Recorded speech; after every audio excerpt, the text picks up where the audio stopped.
Pour Christophe Dugarry, le jeu de l'équipe de France est absolument honteux, tout comme la qualification face à la Belgique, et on va voir tout ça dans cette vidéo. Salut à tous les gars, c'est Azial. Aujourd'hui, on se retrouve pour une nouvelle vidéo. On va parler, en ce moment, on parle beaucoup de Christophe Dugarry parce qu'il a pas mal de choses à dire sur l'équipe de France et il fait pas mal de déclarations choc, j'ai envie de dire, en tout cas de déclarations qui font parler, qui font réagir.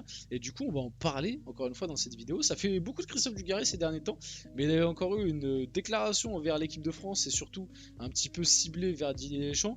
Où clairement il a vidé son sac, hein. Il a dit clairement que la qualif et le jeu de l'équipe de France était honteux, qu'il avait, qu'il a critiqué pas mal de choses. Après, en vrai, je vais le rejoindre sur pas mal de trucs, c'est juste que je vais peut-être être un peu moins véhément que Christophe Dugarry et peut-être un peu moins centré sur la personne de Didier Deschamps, parce que pour ceux qui ne savent pas, Dugarry et Deschamps ne peuvent pas se blairer. On va aussi parler d'autres actus de l'équipe de France, donc bien évidemment, avant que la vidéo commence, n'hésitez pas à la liker, à commenter, à partager et à vous abonner, ça fait toujours plaisir et ça aide pour le développement de la chaîne, et nous, on va pouvoir y aller dès maintenant. Donc qu'est-ce que nous a raconté Christophe Dugarry? C'est pas le mot diapo, on est sur Hugo Lloris, on en parlera après.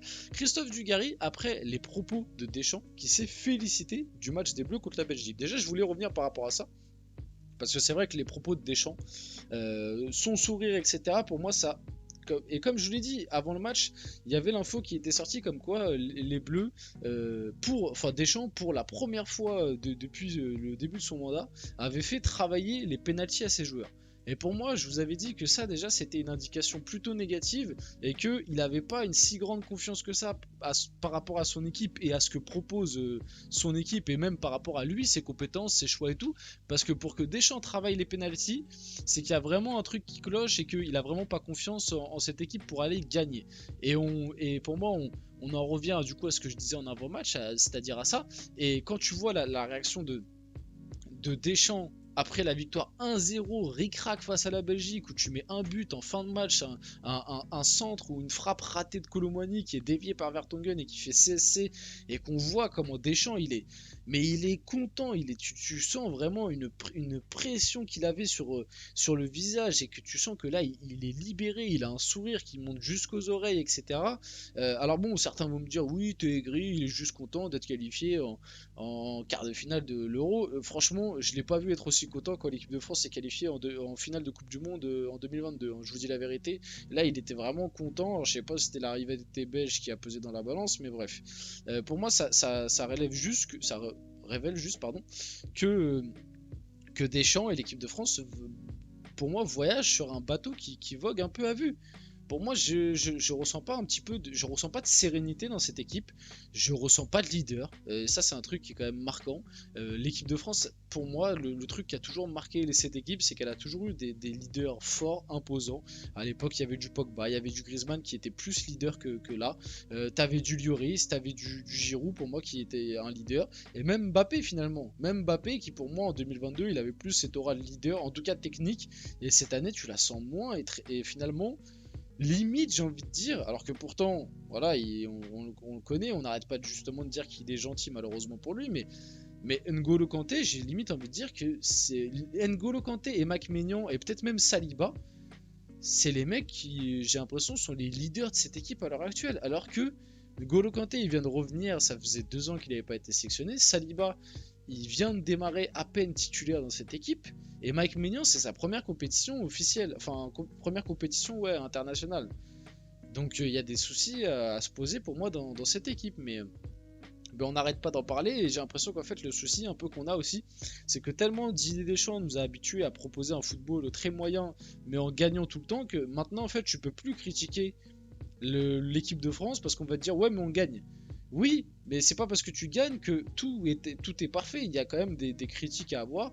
Voilà, et pour moi, attention, parce que le jour où ça va perdre, et ça va perdre sévère, alors on verra si ce sera dans cet euro ou pas, mais il y a fort moyen, pas contre le Portugal, mais peut-être en demi, si tu joues une Allemagne ou une Espagne qui sont vraiment dans un bon jour avec toi, tu continues à voyager un peu à vue comme ça. Attention, parce que le jour où tu vas prendre une valse, je pense que là, on va se rendre compte de la réalité de ce que est l'équipe de France, en tout cas sur 7 euros. Parce qu'à la dernière Coupe du Monde, c'était pas ça, c'était bien mieux. Donc voilà, je suis nul, je dois rien comprendre au foot, je dois me racheter des lunettes. Si on considère les frappes dans les nuages comme des occasions, le football il a bien changé. En vrai, je suis d'accord par rapport à ça, parce que j'ai vu pas mal de trucs en après-match dire oui, l'équipe de France malgré tout a dominé cette équipe belge, elle a eu bien plus d'occasions, elle a eu bien plus d'XG. Alors oui, d'accord, t'as eu bien plus d'occasions, t'as eu bien plus de tirs, t'as eu bien plus d'XG. Maintenant, si les occasions, on estime que c'est juste des frappes extérieures de surface de Tchouaméni qui partent tribune, bloc F tout en haut sur le siège 296, oui, d'accord, t'as eu beaucoup d'occasions, mais en termes d'occasions réelles, les gars, je suis désolé, mais Castells, il fait pas un arrêt sur le match. Il prend un but malheureux, mais Castells, je l'ai pas vu beaucoup s'employer. A contrario, les Belges ont pas eu beaucoup de XG, mais je trouve que les Belges, ils ont eu très peu de situations, parce que c'est même pas des occasions, c'est des situations. Mais le peu de situations qu'ils ont eu, Mike Maignan a toujours été obligé de s'employer et de s'employer quand même correctement. Le coup franc de De Bruyne un peu dévié bizarrement, là où Mike Maignan te fait un arrêt exceptionnel. La frappe de Lukaku où Maignan te fait quand même un bel arrêt même si elle est sur lui et c'est dommage que Lukaku la croise pas un peu plus parce que je pense qu'à cette position là il peut la mettre, et la frappe de De Bruyne où il fait aussi un très bel arrêt. Tu as ces trois situations où si t'as pas un gardien en tout cas concentré, je dirais, parce qu'il a après il a pas eu non plus beaucoup d'autres trucs à faire, mais si t'as pas un gardien concentré, tu peux encaisser un but sur une de ces trois situations. Si t'as un De Bruyne qui a un peu plus le pied chaud, si t'as un Lukaku aussi, enfin vrai avec des tu refais le monde, mais t'as compris l'idée. Ce que je veux te dire, c'est que le truc des occasions, la France a dominé, a eu beaucoup plus d'occasions. Moi, je suis pas convaincu par ça. Franchement, je veux bien entendre que la France a eu plus d'ambition par rapport à la Belgique où t'en avais quasiment pas. Et je veux bien entendre que la France a plus essayé, puisque tu as fait plus de tirs et a plus eu la possession, a plus tenté de jouer, même si t'as pas bien joué, tu as plus tenté que la Belgique. Mais me dire que la France a dominé, a eu plus d'occasions, je suis pas forcément d'accord. Pour moi, je suis pas forcément d'accord par rapport à ça. Et après, il a fini en expliquant qu'il comprenait les sourires, mais faut faire profil bas. Et par rapport à ça, oui, enfin oui, après ça, peu moins important que Deschamps sourit ou pas. J'espère juste que dans sa tête, et je pense que justement, comme je vous l'ai dit par rapport à ses réactions, je pense qu'il le sait et qu'il en est conscient qu'à l'heure actuelle, l'équipe de France, c'est pas la même solidité et fiabilité que les autres années. Maintenant, malgré tout, t'es en quart de finale, t'as encaissé que un but sur un penalty où en plus il a dû être retiré. Et voilà, tu as été solide défensivement à la Deschamps. Et pour l'instant, tu arrives toujours à t'en sortir. Mais comme je dis, attention le jour où tu vas prendre une valse. Attention.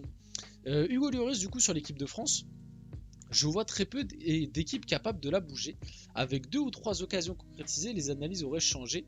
Je suis d'accord, mais après, Hugo, je peux très bien te rétorquer avec le but pas refusé de Xavi Simons face aux Pays-Bas. Bah, les analyses auraient bien changé parce que là, du coup, tu aurais fini troisième de poule et tu ne serais même pas, ça se trouve, qualifié. Je peux te dire aussi que si les Polonais en fin de match contre l'équipe de France sont un peu plus méchants et sont pas déjà éliminés de cet Euro 2024, ils vont gagner le match parce que la fin de match face à la Pologne, c'est clairement les Polonais qui dominent. Tu vois, avec Dessy, je peux te refaire aussi le monde et je peux te refaire le parcours de l'équipe de France. Tu vois, là, comme pareil avec Dessy, si Lukaku il décide pas de porter des Rangers, bah peut-être que la Belgique gagne. Enfin, si De Bruyne il te sort la même frappe qu'avec City face au Real Madrid quand il a son occasion et qu'il te la met pleine lucarne, bon bah voilà, tu avec Dessy, de toute façon, comme je dis, tu peux tout refaire. Moi, je trouve que je suis d'accord sur le fait que défensivement, c'est très solide. Franchement, défensivement, encore une fois, l'équipe de France, c'est très solide. Rien à dire par rapport à ça. C'est vrai que cette équipe est dure à bouger. Elle va être très dure à éliminer.